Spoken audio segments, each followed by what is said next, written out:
Tim Fakta sudah sampai di kawasan Monumen Nasional. Kita akan tanya langsung kepada Kepala Dinas Citata atau Cipta Karya Tata Ruang dan Pertanahan Provinsi DKI Jakarta, Pak Heru Hermawanto. Bagaimana penjelasannya soal rencana besar membangun, mempercantik, memperindah Monas yang saat ini mungkin sedang di stop di bagian Selatan karena revitalisasi Monasnya belum disetujui. Kita tanyakan.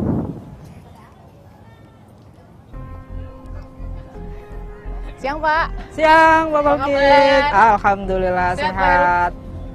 Alhamdulillah Pak Heru ya. Pak Heru, kita terima kasih dikasihkan waktu, diberi waktu untuk kemudian melihat bagaimana sebenarnya visi misinya Citata juga ya Pak, Cipta Karya Tata Ruang dan Pertanahan DKI Jakarta untuk kemudian menjadikan yang namanya gambar ini jadi bentuk realisasi dan bisa digunakan untuk kepentingan bersama. Ini kita bisa langsung lihat Pak. Ayo mari kita lihat. Baik, kita naik apa Pak ini? Pakai kendaraan ini. Oke boleh. Siap. Pak Heru boleh silakan. Monggo silakan saya ngikut. Oke.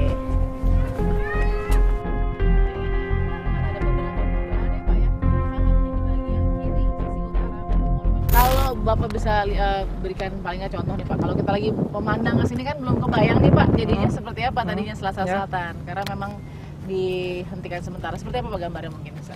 Kalau kita lihat ini sisi selatan, Medan Merdeka Ini kita berdiri di mana Pak, mohon maaf? Posisi ada di sini. Kita berdiri di sini ya? Iya, di sini nih posisi kita. Ya. Berarti di sini. Agak ini tidak di as, tadi asnya kita agak sedikit di sini. Oke. Iya, inilah yang sedang kita kerjakan. Sebenarnya ini sebagian itu sudah wujud ini.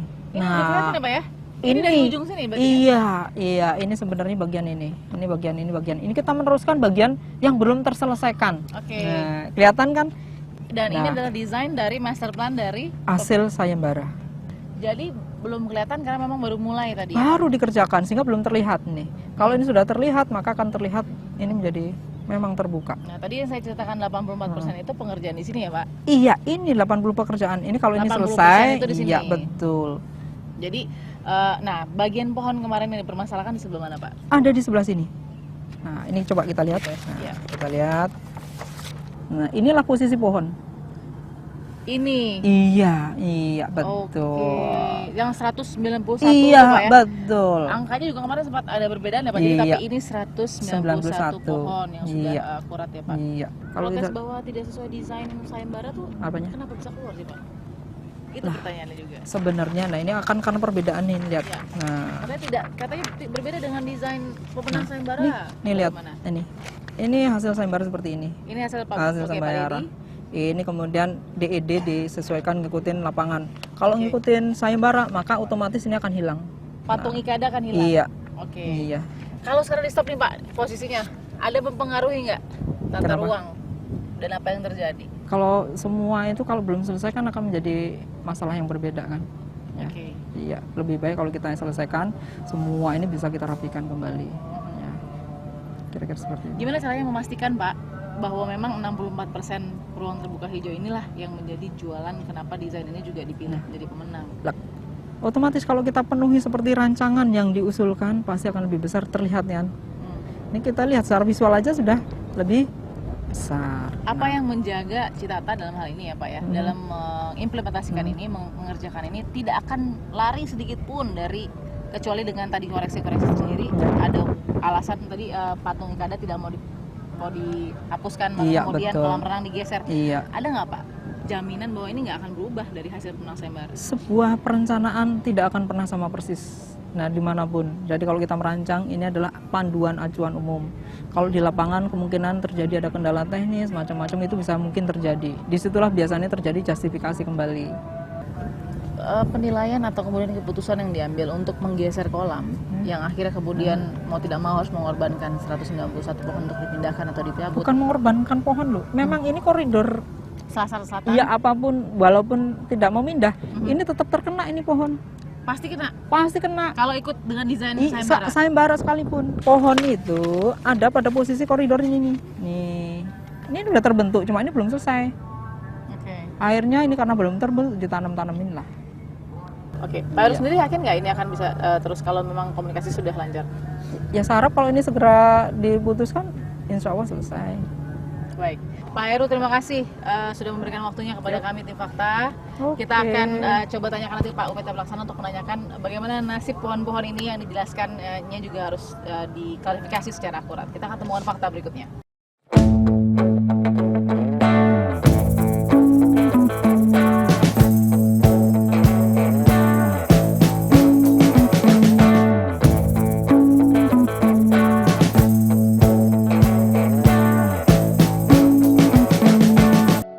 Saya akan menemui Pak Setio Utomo sebagai sekretaris dari Kementerian Sekretariat Negara yang pada saat itu menjadi juri dari sayembara untuk mendesain Monas dan akhirnya pemenangnya sudah ditentukan. Seperti apa proses sayembara yang terjadi dan bagaimana dalam hal ini Mensesnek ya atau Kementerian Sekretariat Negara mengetahui sayembara dan implementasinya. Ikuti fakta.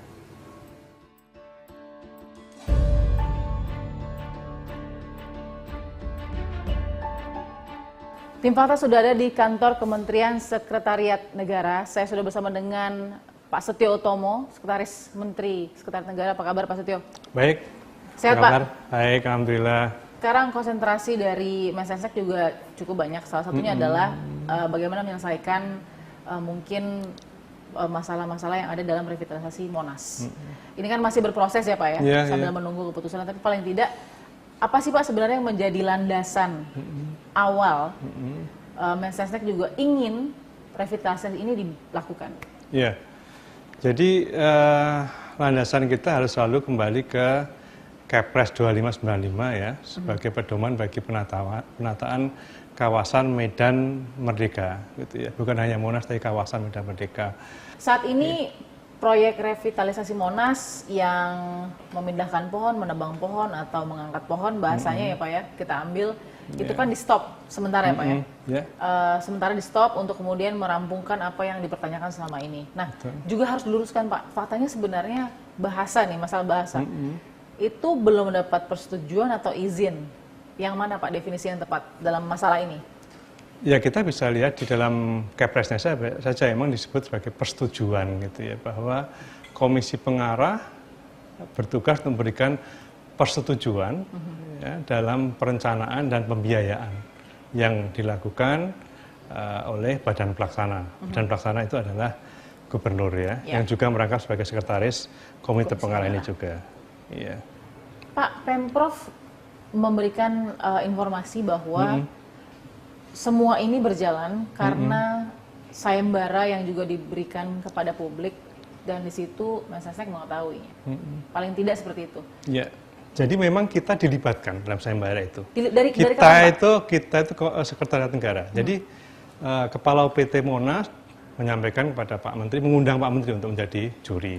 Kemudian Pak Menteri tidak bisa dilapor-wakilkan kepada saya untuk mewakili istana. Jangan sampai kemudian dari sisi keamanan dan lainnya diabaikan. Kami ikuti proses itu. Proses itu cepat sekali saya kira. Saya tahu persis. Kemudian si pemenang itu diundang khusus. Kemudian kita memberikan masukan kepada pemenang untuk menyempurnakan itu. Ya, jadi saya masih ingat desainnya seperti apa gitu. Nah, yang saya lihat sekarang ini sangat berbeda dengan apa yang dipresentasikan oleh pemenang sayembara. Dari desain yang saya lihat yang dibuat oleh Pak Dedi itu ada humbleness terhadap alam. Karena Pak Dedi nggak mau membuat plaza upacara namanya. Pak Dedi nggak mau melebihi itu. Tapi sekarang kenyataannya itu melebarkan gitu. Nah ini kan pekerjaannya berhenti sekarang nih Pak. Lah terus kemudian pasti dalam sebuah kontrak ada MOU yang sudah terikat. Apalagi penebangan sudah dilakukan, pekerjaannya sudah dilakukan. Betul. Ini bagaimana Pak antisipasi kalau memang di stop sementara atau sebenarnya stop sementara ini untuk dilanjutkan kembali? Sebenarnya arah-arahnya gitu melihatnya gimana Pak? Tentu saja Komisi Pengarah sudah punya opsi-opsi. Bisa di stop dan ditolak untuk tidak dilanjutkan gitu ya. Diterima, disetujui dengan persyaratan gitu ya. Atau mungkin opsi-opsi lain, kita nggak tahu. Nah, nanti bisa berkembang ketika ada rapat berikutnya dan kemudian Pak Gubernur diminta untuk menjelaskan dan memaparkan. Pak Gubernur akan diminta untuk memaparkan dua hal, revitalisasi dan juga rencana penyelenggaraan dan penataan kawasan untuk Formula E. Formula E itu Pak ya. Tapi pada prinsipnya kami menginginkan ada penyelesaian terbaik gitu ya. Betul. Jangan sampai kemudian masyarakat dirugikan gitu ya. Ini sudah ditebang, bagaimana mengembalikan vegetasi di sana, misalnya seperti itu. Ya. Karena kita dapat informasi juga Pak Sekda mengatakan bahwa sebenarnya Mensesnek tahu kok kalau sayembara ini hasilnya mau kita buat untuk desain revitalisasi. Itu gimana, tapi jadinya seperti itu kan kita nggak tahu. Perbedaannya yang jadi masalah. Kita tenang sekali waktu itu karena hasilnya bagus gitu ya, hasilnya bagus meskipun banyak catatan. Dan saya yakin ketika hasil sayembara itu disampaikan kepada kami untuk mohon persetujuan pun, ya, setelah dibuat DED kemudian disampaikan kepada kami akan memberikan banyak masukan juga. Itu saja. Ya, Pak? akan memberikan banyak masukan juga. Baik. Apalagi ini sudah diubah, Ya. jauh dari apa yang dihasilkan dari sayembara, kemudian banyak yang nggak sesuai dengan apa yang kita inginkan. Dalam hal ini kok nabrak konservasi dan lain-lain. Terima kasih Pak Setio. Oke, Sehat terima kasih. selalu Pak. Sama-sama, iya. Selamat bertugas kembali Pak. Sama, Mbak. Kita akan temuan fakta berikutnya.